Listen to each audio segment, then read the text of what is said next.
Namaste, Pranam, Gita Dhyanam.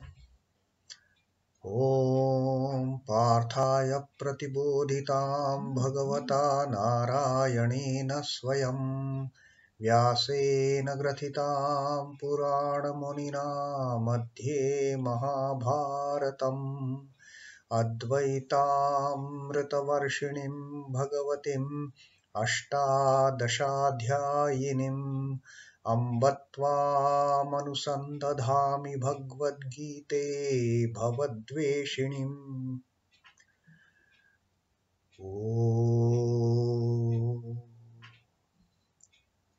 O Bhagavad Gita, with which Sri Krishna gave enlightenment to Partha, which was included in the Mahabharata by the ancient sage Vyasa. O showerer of the nectar-like knowledge of non-dualism, O Bhagavati, O goddess, contained in the 18 chapters, O my affectionate mother, the destroyer of rebirth, I meditate upon thee. Now, salutations to Sri Krishna. Vasudeva Sutam Devam Kansachanuramardanam Devakim Paramanandam Krishnam Vande Jagadgurum. O son of Vasudeva, O slayer of Kansa and Chanur, the extreme delight of Mother Devaki, O Sri Krishna, the supreme teacher of the universe, my salutations to you. And now we take up the remaining line of 27th shlok and the first line of 28th shlok, which was split for the narration purpose. Now the shlok now will read like Tan samikshasya kaunteya sarvan bandhunavasthitan. That is the completion of shlok number 27. And now the first line of shlok number 28. Krupaya paraya vishto vishidannidam abravit.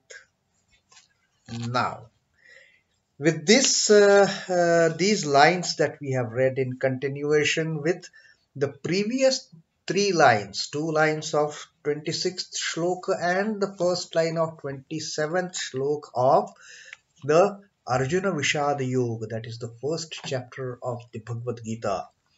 Now things have started changing a bit on the battlefront. Arjuna has come in middle of both the armies, as he had told Sri Krishna that just take my chariot, let me stand in between the 2 armies, let me see who wants to fight with me and all that, in that overzeal. So 26th shlok we had seen that when Arjuna saw, now Sanjay is narrating to Dhritarashtra, what did he see? He saw the figures, the fighters in both the armies, like his father, his grandfathers, his sons, his brothers, his dear friends, his benefactors, and even the warriors of his grandson's ages. So that is all, and also the fathers-in-law and all those kind of intimate friends and associates and comrades. That is what Arjuna saw. And now in this second line of 27th shlok, Tan samikshasa kaunteya. Tan is these. Samiksha, having seen. Saha, he. Kaunteya. Kaunteya is Arjuna, Kunti's son of Kunti. Sarvan bandhun avasthitan. Sarvan is all. Bandhun, relatives and friends. Avasthitan, standing. So the 27th shlok ends with, he, the son of Kunti, gazing all those near and dear ones, bandhun, all the near and dear ones, the relatives, the kinsmen, the friends, my own people, are now standing there in both the armies. Now, the 28th shlok starts with Krupaya Paraya Vishto. Krupaya, by pity, with Krupa, with pity. Paraya, deep. Avishta, is filled. Now he is filled with deep pity. Vishidan, idam, abravit, and sorrowfully. Idam is this, abravit said. Now Arjuna is in deep trouble, like all of us. Like all of us. We pretend when we are to face the problem, we think it is very easy. And then when we are actually face to face with the problem, then the dangers, the pitfalls, even the pity, they start confronting us. That is it the right thing I am doing? And this is what exactly is happening in case of Arjuna. He, the son of Kunti, gazing, looking at all those kinsmen posted in positions, spoke thus in sadness. Now he is gloomy, now he is sad. He has seen all his near and dear ones are there. All his friends are there, the sons, the grandsons, the fathers-in-laws, and own intimate friends, brothers. Although Kaurava were the fine, they were in the opposite camp, but still they are brothers, they are first cousins. And then Arjuna is just overwhelmed with pity that I have to fight this. And then he spoke something that we will see in the next reading. Now, Swami Chidbhavananda ji, regarding this particular shloka, he has commented, a crisis now rapidly brews in the mind of Arjuna. He becomes a victim to a change of attitude. The stout-heartedness gives place to soft-heartedness. With which confidence Arjuna had asked Sri Krishna that, just take my chariot. Let me see who all are there that are so keen to fight with me, that they want to fight with me. They want to even lay down their lives just to please that evil-minded son of Dhritarashtra, that is Duryodhana. With that kind of zest, that kind of arrogance, with that kind of confidence, with that kind of zeal, Arjuna had asked Sri Krishna, take my chariot in front of those Kauravas. I want to see them. Let me see. Who are they? And now you see the change in his attitude from stout-heartedness to mild-heartedness, soft-heartedness, from manliness to effeminacy. I mean, this is not a manliness when seeing the enemy camp and then start thinking, oh, they are my own people.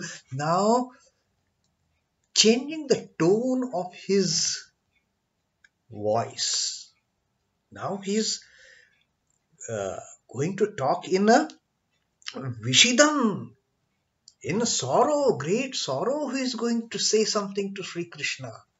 And that is the change that has come in Arjuna. The hero, it is therefore apt to style him now as son of a woman. It is not, at least on the battlefield, although, okay, there have been great woman warriors also in the history of India. Why only in India? All over the world even. There have been great women warriors. But this particular behavior of Arjuna is not manly. It is supposed to be full of gusto, full of bravery, full of confidence. It is a bit uh, taken a back seat rather. And therefore, Swami Chidbhavananda feels that in this shlok, Arjuna being referred to as son of Kunti is more apt rather than calling him by his name Arjuna or Gudakesh or Dhananjaya. But here he is referred to as Kunti, a son of Kunti. He is, uh, I mean, he is bound to show that feminine nature of soft, tender hearted, that kind of thing. The hero who entered the battlefield with the attitude of the enemy of the wicked now suddenly develops the attitude of kinsmen and closeness to those relatives. This change over in the disposition is not the outcome of discrimination, but the very lack of it. It is not a well thought of decision that has brought in this change in Arjun. It is not a discrimination. Loss of discrimination, which is born of ignorance, is verily the gateway to the fall and degradation of man. So, what he is talking is now purely on the emotional side rather than using his discriminative power. Although the way Arjun gives all his logic, he is going to give in the coming verses. He is making all effort to prove his point as if he is discriminating to a great extent. No. The ignorance is taking over his discriminative faculty. And now there is all pity, there is all kindness for these wicked brethren, this wicked enemy, the sons of Dhritarashtra, and the warriors in their army. Suddenly, this change of attitude. So, in our next reading, in the second line of 28th shlok, we will see what Arjuna has got to tell Sri Krishna about his, thinking. What suddenly he has started feeling the change in his heart. So that we will take up in our next reading. As of now, Om Namo Bhagavate Vasudevaya. Shri Krishna Arpanamastu. Jai Shri Ramakrishna. Jai Thakur. Jai Ma. Jai Swamiji.